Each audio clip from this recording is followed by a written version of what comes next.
Assalamualaikum warahmatullahi wabarakatuh. Assalamualaikum. Saudara sekalian, saya sejak tadi malam, kemarin sore sampai pagi ini ada di Jambi. Tadi malam saya membuka namanya STTH, Seleksi Tilawatul Quran dan Hadis. Ya, ini semacam seleksi nasional yang diadakan di antara dua MTQ. Jadi MTQ di tengahnya itu ada STQ. Jadi MTQ Musabaqah Tilawatul Quran lebih besar, STQ baru MTQ lagi, supaya ada ya untuk melakukan semacam seleksi para qari, juga para yang memahami Al-Quran, yang menghafal Quran, menghafal hadis. Ini sudah merupakan acara nasional. Tadi malam berada di Provinsi Jambi. Hari ini saya memantau di Posyandu untuk melihat seberapa aktif ya posyandu kita itu bagian yang terdepan ya untuk penanganan stunting, kemudian juga kemiskinan ekstrim yang kita targetkan stunting 2024 itu 14%. Ya, kemiskinan ekstrim itu 0%. Nah, tadi saya mendapatkan laporan untuk di kota Jambi ini sekarang sudah di tingkat 14%, artinya sudah tercapai. Jadi 2004 itu sudah targetnya 10%. Nah, kalau Jambi provinsi tadi di angka 18%. Tapi nanti 2004 itu sudah 14%. Artinya targetnya, dan ini karena adanya kerjasama yang dibangun pemerintah juga dengan semua stakeholder, termasuk juga melibatkan Bapak Angkat ya. Bahkan sekarang pelibatan pengusaha itu bukan lagi perorangan. Nah, kemarin kita sudah lakukan peluncurannya yaitu melibatkan banyak pihak, termasuk dari Kadin sendiri.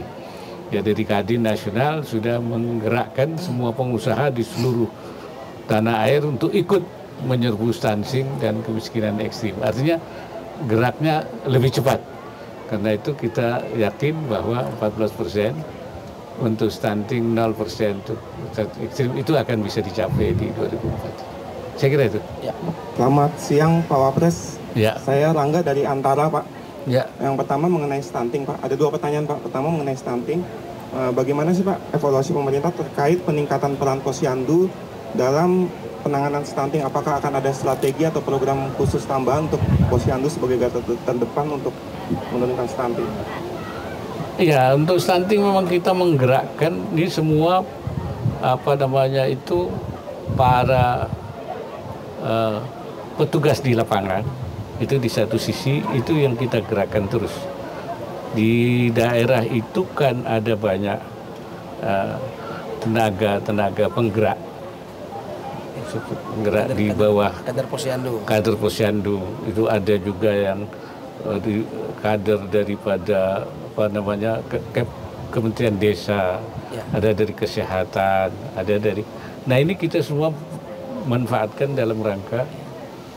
Kemudian yang kedua, pelibatan berbagai pihak. Seperti saya katakan tadi, Bapak Asuh dan juga keterlibatan pengusaha dari pusat sampai ke daerah. Jadi kalau dulu itu perorangan, pengusahanya sendiri langsung, sekarang sudah melibatkan Kadin sebagai institusinya. Ini untuk mempercepat lagi. Itu saya kira.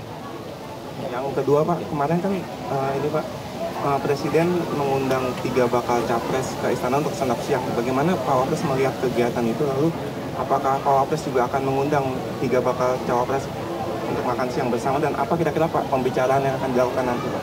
Iya, saya kira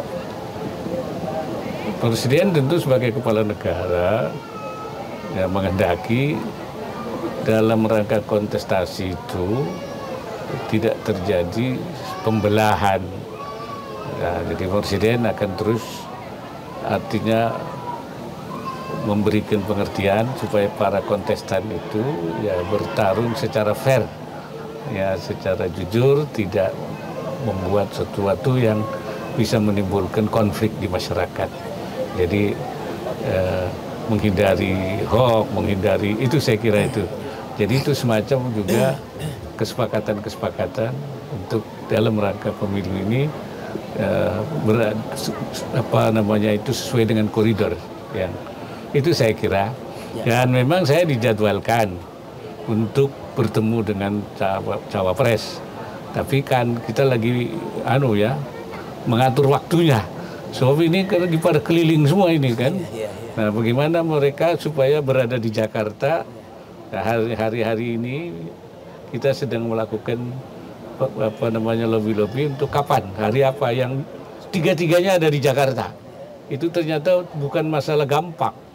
Ya, yang satu ke Jawa Tengah, satu ke Jawa Timur, satu ke Papua. Jadi bagaimana mereka bertiga ada di Jakarta, ini sedang kita lagi, saya kira itu. Tujuan pembicaraannya juga sama mungkin Pak? Ya, tentu pembicaraannya tentu kita meredam konflik di bawah. Karena bagaimanapun kan di bawah itu bagaimana dari atasnya, dari kontestan ini, baik itu partai pendukung, calon presiden, calon wakil presiden, maupun juga tim pemenangan masing-masing. Nah, ini kalau ini bisa tensinya bisa kita artinya kita suasana yang penuh damai, itu dingin, insya Allah pemilu kita tidak akan menimbulkan masalah. Saya kira itu. Ya. Izin Bapak. Oke, silakan. Siapa? Mana? Izin Pak Gita Irawan dari tribunnews.com, Pak. Ingin tanya terkait dengan eskalasi konflik bersenjata antara Palestina dan Israel, Pak. Sejauh ini kan juga marak di media sosial maupun di demonstrasi-demonstrasi yang ada di berbagai daerah itu ajakan untuk boikot produk-produk dari Israel atau yang terafiliasi. Nah, itu bagaimana sikap pemerintah?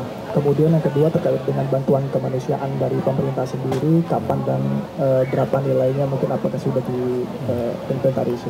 Terima kasih, Pak. Ya, langkah pemerintah sekarang ini kan kita bagaimana menghentikan peperangan di Palestina supaya Israel menggunakan lembaga PBB tentu untuk semua negara, dan sudah dirapatkan di sana dan sudah mendapat dukungan mayoritas seperti diberitakan.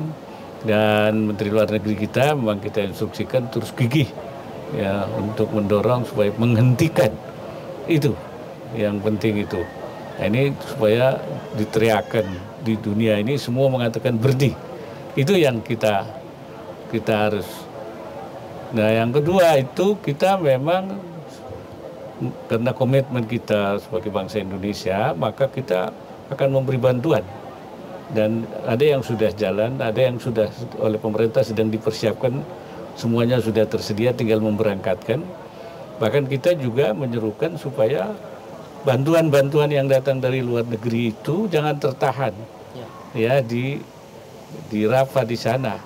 Ya, ini sebab kalau tidak, ini mereka selain yang mati terbunuh, kemudian juga yang terluka tidak ada obat, kemudian yang juga kemudian tidak ada makanan, mereka akan mati lagi. Jadi korbannya akan makin banyak itu. Oleh karena itu kita pemerintah mendesak dan seluruh dunia mendesak supaya penjagaan itu dibuka untuk masuknya bantuan-bantuan dari berbagai negara. Terkait dengan seruan boikot yang saya kira itu kita lihat saja nanti. Itu kan memang ada berbagai suara ya.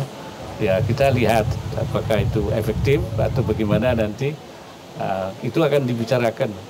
Sampai sekarang kalau yang dibicarakan di PBB itu menghentikan itu. Ya. Jadi itu kalau yang boikot itu masih disuarakan oleh berbagai pihak masyarakat di berbagai negara. Saya kira itu. Oke, terakhir, silakan. Selamat siang Pak Wapres, saya Indi dari Media Indonesia. Pak Wapres, ini mengenai kan pemilu sudah dekat ya Pak, dan banyak hal yang disorot termasuk netralitas dan banyak PJ yang diangkat oleh pemerintah gitu Pak. Nah, KSK ASN juga sudah dibubarkan. Mungkin ada arahan dari Pak Wapres bagaimana memastikan agar pemilu tetap fair dan netral gitu Pak. Ya tentu saya sebagai wakil presiden saya menyuruhkan berkali-kali supaya pemilu diselenggarakan dengan cara yang jujur. Ya, ASN harus netral. Ya, petugas keamanan juga harus netral. Dan kemarin presiden juga sudah bicara di depan PJ itu dan mengatakan bahwa harus netral dan yang tidak netral akan dicopot.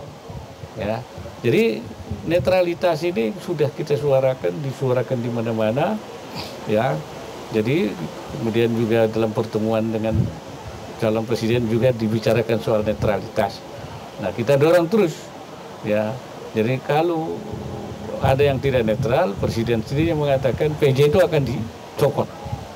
Saya kira itu. Ya. Oke, terima kasih. Assalamualaikum warahmatullahi wabarakatuh. Assalamualaikum warahmatullahi wabarakatuh.